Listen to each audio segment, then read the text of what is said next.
Unawezaje kufahamu au kugundua kipawa chako? Watu wengi tunaishi nje ya kile Mungu alichoweka ndani yetu, na matokeo yake tunaishi katika kulalamika, tunaishi katika mateso.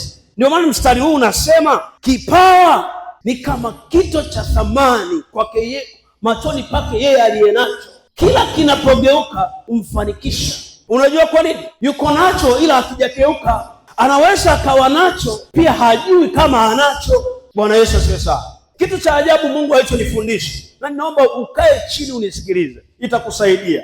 Kitu cha kwanza Mungu alichonifundisha, anasema kipawa chako utakigundua kutoka kwenye asili ya ukoo wako au kabila lako. Nafikiri wengi wanaweza sielewe, ila tuelewana kwamba unapotaka kutafuta wewe ni nani, ni lazima ujue ulikotoka mpaka siku Yesu atakapokuja.